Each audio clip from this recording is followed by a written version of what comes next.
सो फटाफट से शुरू करते हैं, लेकिन उससे पहले अगर आपने अभी अभी सब्सक्राइब किया या फिर चैनल को विजिट किया तो आप जान लीजिए कि मेडिजी केमिस्ट्री चैनल आपको कैसे मदद कर सकता है। फर्स्ट ऑफ ऑल तो केमिस्ट्री के पॉइंट ऑफ व्यू से आपको यहाँ पर बहुत सारे चैप्टर वाइज एमसीक्यूज के वीडियोस मिल जाएंगे। 100+ वीडियोस अभी तक हम लोग अपलोड कर चुके हैं फिजिकल, इनऑर्गेनिक एंड ऑर्गेनिक के पॉइंट ऑफ व्यू से। इसके साथ साथ असर्शन और रीजन के केमिस्ट्री पॉइंट ऑफ व्यू से बहुत सारे चैप्टर वाइज वीडियो मिल जाएंगे। जनरल नॉलेज और करंट अफेयर के वीडियोस भी मिल जाएंगे, मोटिवेशनल वीडियोस और साथ में यूजफुल एग्जाम टिप्स के वीडियोस भी मिल जाएंगे। गाइस अभी तक हम लोग 345+ वीडियोस अपलोड कर चुके हैं केमिस्ट्री के पॉइंट ऑफ व्यू से। इसके अलावा 3.8 मिलियन प्लस व्यूज आ चुके हैं। 63,000 सब्सक्राइबर अभी तक हमने क्रॉस कर लिया है। Thank you so much for that. In videos के लिए आपको क्या करना है, डिस्क्रिप्शन बॉक्स में लिंक गिवन है जिसको क्लिक करके देखना है, और साथ ही साथ या फिर आप चैनल को विजिट कर सकते हैं। सो चलिए गाइस, फर्स्ट ऑफ ऑल तो हम ये जानते हैं कि असर्शन और रीजन के क्वेश्चंस में हमें करना क्या होता है। फर्स्ट ऑफ ऑल तो दो स्टेटमेंट आपको दिए जाते हैं, फर्स्ट को हम लोग असर्शन कहते हैं, सेकंड को हम लोग रीजन कहते हैं। आपको चार ऑप्शंस यहाँ पे मिलते हैं, उसी में से चूज करना होता है। अगर असर्शन और रीजन दोनों ट्रू है और रीजन असर्शन को कॉम्प्लीमेंट कर पा रहा हो या फिर एक्सप्लेन कर पा रहा हो तो आपको फर्स्ट ऑप्शन चूज करना होता है। बहुत आसान होता है, बड़े ध्यान से इसको देख लीजिए। अगर असर्शन रीजन दोनों ट्रू है और रीजन असर्शन को एक्सप्लेन नहीं कर पा रहा तो आपको सेकंड ऑप्शन चूज करना होता है। अगर असर्शन तो आपका ट्रू हो और रीजन आपका फॉल्स हो तो आपको थर्ड ऑप्शन चूज करना होता है। और अगर असर्शन और रीजन दोनों फॉल्स हो तो आपको फोर्थ ऑप्शन चूज करना होता है। करने का ट्रिक क्या है, सबसे पहले आप असर्शन को पढ़ लीजिए। अगर असर्शन आपका फॉल्स निकलता है तो आपको चुपचाप सीधे से फोर्थ ऑप्शन लगा देना है। अगर आपका असर्शन ट्रू है लेकिन रीजन फॉल्स है तो आपका थर्ड ऑप्शन होगा। अदरवाइज आपको फर्स्ट और सेकंड में से चूज करना होगा अकॉर्डिंग टू दैट कि रीजन असर्शन को एक्सप्लेन कर पा रहा है या नहीं। चलिए फर्स्ट क्वेश्चन ले लेते हैं। सबसे पहले फर्स्ट क्वेश्चन का असर्शन पढ़ते हैं, बहुत ही इंटरेस्टिंग क्वेश्चन है, फटाफट से देख लेते हैं।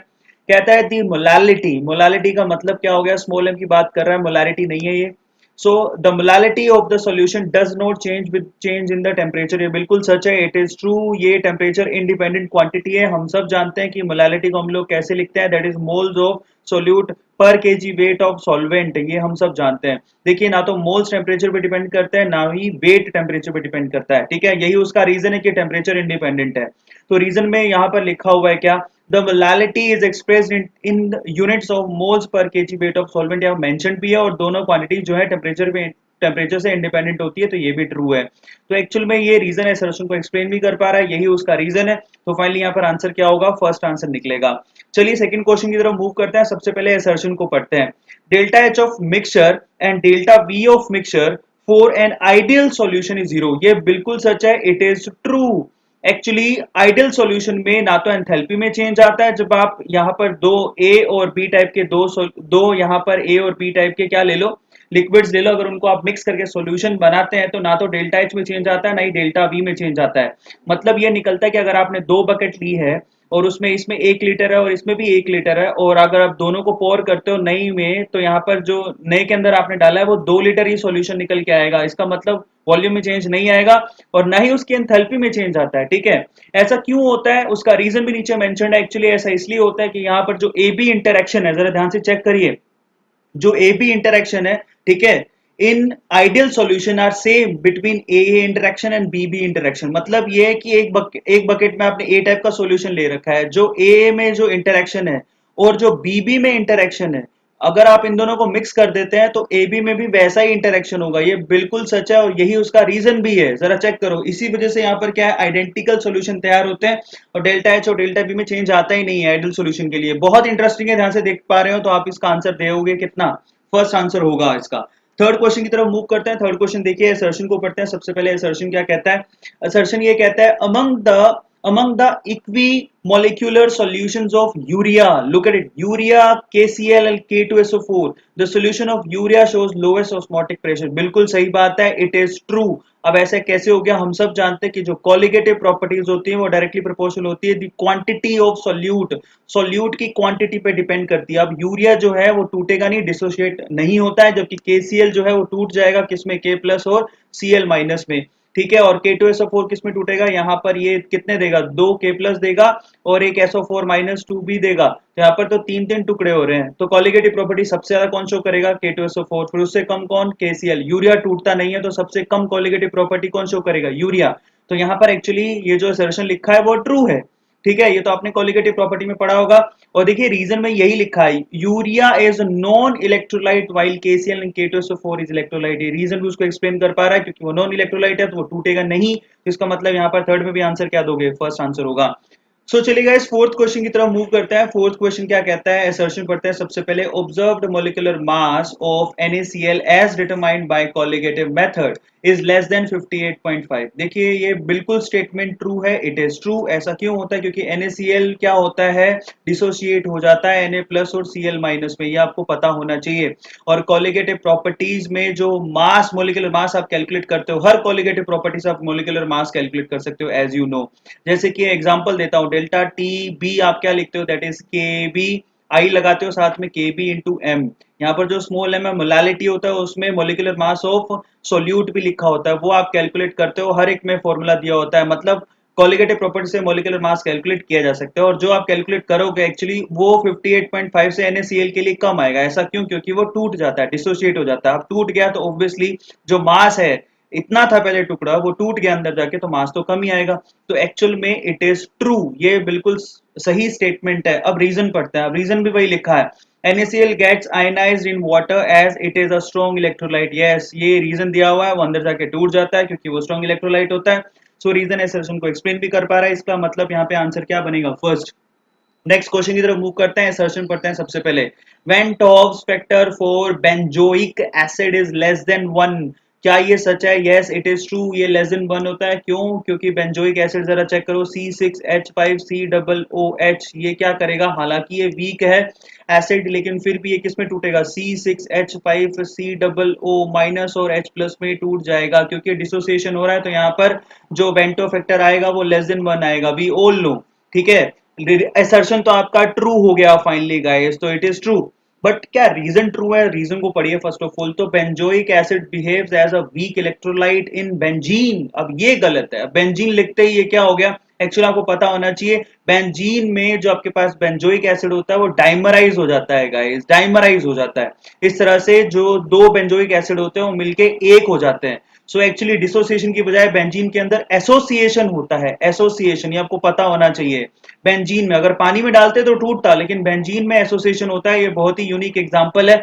तो फाइनली एक्चुअली ये रीजन जो है वो गलत है, तो एसर्शन ट्रू है, रीजन जो है वो फॉल्स है। तो आप यहाँ पर आंसर क्या लगाओगे, आंसर बनेगा इसका थर्ड। चलिए गाइस सिक्स क्वेश्चन की तरफ मूव करते हैं, सबसे पहले असर्शन पढ़ते हैं। असर्शन क्या कहता है, जरा ध्यान से इसको चेक करिए।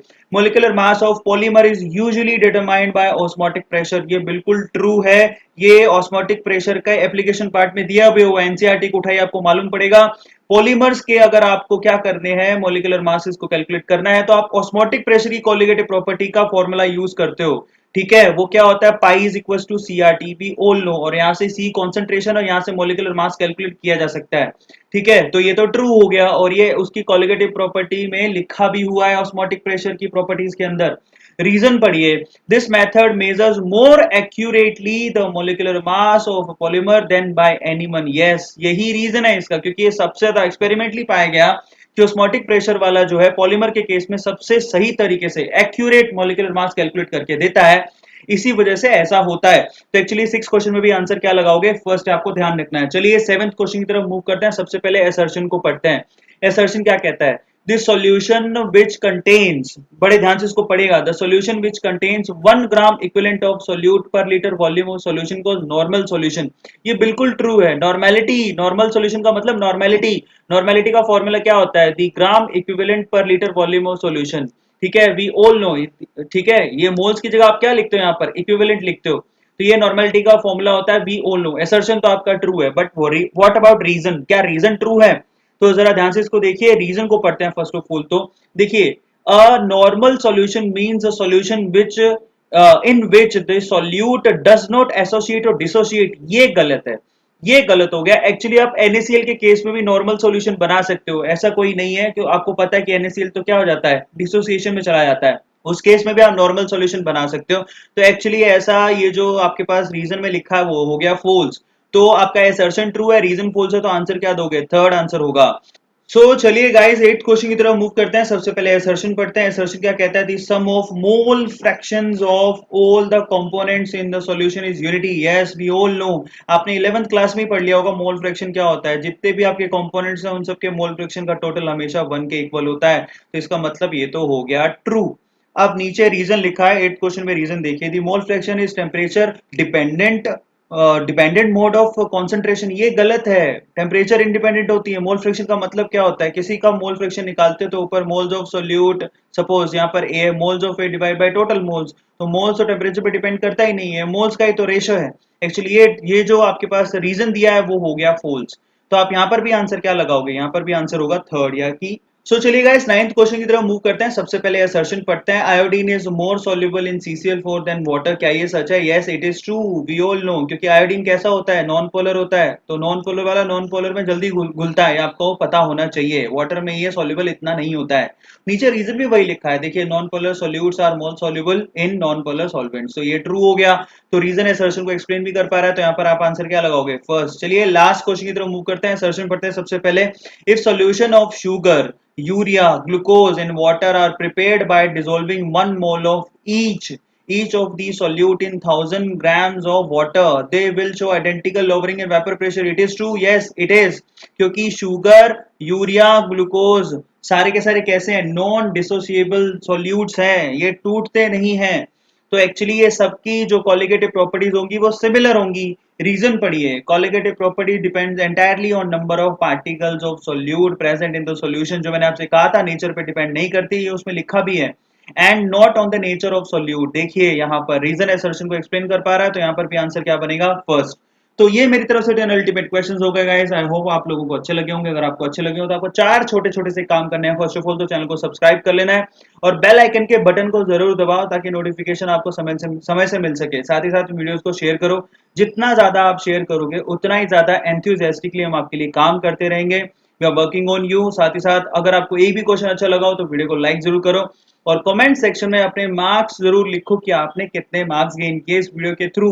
अगर आप सही थे तो अपने आपको +1 मार्क देने, और आप गलत थे तो अपने आपको -1/3 मार्क देने, जैसा कि एम्स में होता है। So finally thank you so much guys for watching this video. Please subscribe करना मत भूलिएगा। Thank you so much, thanks a lot.